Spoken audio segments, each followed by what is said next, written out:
Ready.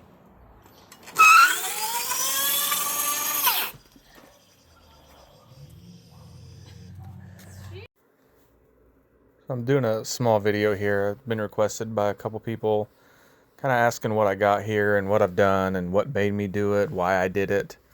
So it's a 2020 Z125 Pro. I bought it stock. I extended the swing arm on it. That's pretty much the only, well, no, I lowered it, I think 1.5 inches as well.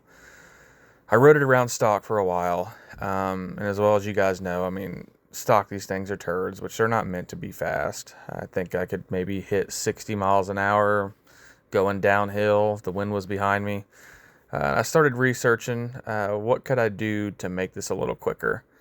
And everything I was researching, it was taking like thousands of dollars, it seemed like, just to, touch 70 miles an hour. Which I've done some EV builds in the the past. I've done some cafe racers, some crotch rockets, four-wheelers, cross carts, a handful of things. So I knew that I could do this for a lot less money and get 4 times the power. So the equivalent of what I got here versus if you balance it out to horsepower, I'm pushing about between 65 and 70 horsepower. But that's not really the big thing. It's the torque that you really notice with these things. I had to kind of water it down a little bit. When I first programmed it, or when I first did like an auto learn function on it, I could be going about 15 miles an hour and laying at the throttle, and the back wheel would break traction. So I had to kind of, like I said, water it down a little bit and make it to where it would stay on the ground and I wouldn't kill myself. I got it pretty dialed in now. I'll do a quick ride here and kind of show you guys. I don't know how much justice you're going to get with this video, but kind of show you some 0 to 60 pulls. And I've calculated I can hit 0 to 60 in about 3 seconds.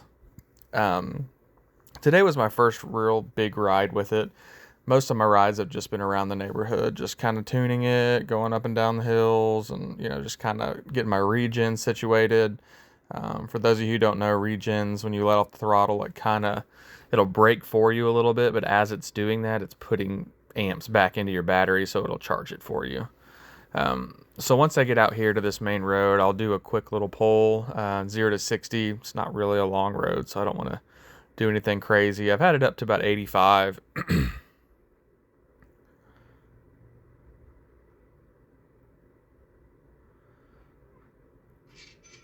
So like I said, 0 to 60 is about 3 seconds. I've done a couple pulls, and I mean, it's non-comparable as far as what it was before. I mean, 60 before, it took about 5 minutes, it seemed like, to get to 60.